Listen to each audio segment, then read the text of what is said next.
ಮಹಿಳಾ ಮೀಸಲಾತಿ ಬಿಲ್ಗೆ ವಿಪಕ್ಷಗಳು ವಿರೋಧವನ್ನ ವ್ಯಕ್ತಪಡಿಸ್ತಾ ಇರುವಂತಹ ವಿಚಾರದಲ್ಲಿ ಕೇಂದ್ರ ಮಂತ್ರಿಗಳಾಗಿರುವಂತಹ ಕುಮಾರಸ್ವಾಮಿ ಅವರು ಕೂಡ ಮಾತನಾಡಿದ್ದಾರೆ. ಕಾಂಗ್ರೆಸ್ ವಿರುದ್ಧ ಕಿಡಿಕಾರಿದ್ದಾರೆ. ಮೊದಲ ಬಾರಿಗೆ ಕ್ಷೇತ್ರ ಪುನರ್ ವಿಂಗಡಣೆ ಮಾಡಲಾಗ್ತಾ ಇಲ್ಲ. ಕ್ಷೇತ್ರವನ್ನ ಹೆಚ್ಚಿಸಿ ಮೀಸಲಾತಿ ನೀಡುವುದು ಕೇಂದ್ರದ ಉದ್ದೇಶ. ಮಹಿಳಾ ಮೀಸಲಾತಿ ಬಿಲ್ ಅನ್ನ ಸಮರ್ಥಿಸಿಕೊಂಡಿದ್ದಾರೆ ಕುಮಾರಸ್ವಾಮಿ ಅವರು. ಬೆಂಗಳೂರಿನಲ್ಲಿ 5 GBA ಮಾಡಿದ್ರಲ್ಲ, ಯಾರ ನಿರ್ದೇಶನದ ಮೇಲೆ ಮಾಡಿದ್ರು ಅಂತ ಕುಮಾರಸ್ವಾಮಿ ಅವರು ಪ್ರಶ್ನೆಯನ್ನ ಎತ್ತಿದ್ದಾರೆ.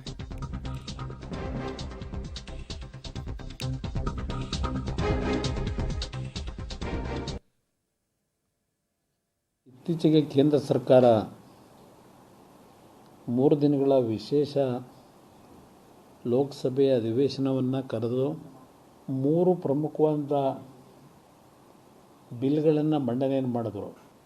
ಆರ್ಟಿಕಲ್ 131 ಅಮೆಂಡ್ಮೆಂಟನ್ನು ಇವತ್ತು ಪ್ರಮುಖವಾಗಿ ತರ್ತಕ್ಕಂಥದ್ದು ಯೂನಿಯನ್ ಟೆರಿಟರಿ ಬಿಲ್ ಇರ್ಬೋದು ಮತ್ತು women reservation bill, delimitation bill.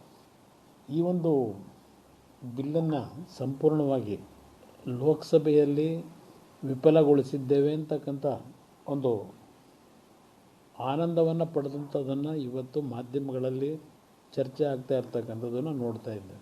ಮೊನ್ನೆಯ ಒಂದು ವಿಶೇಷವಾಗಿ ಈ ಒಂದು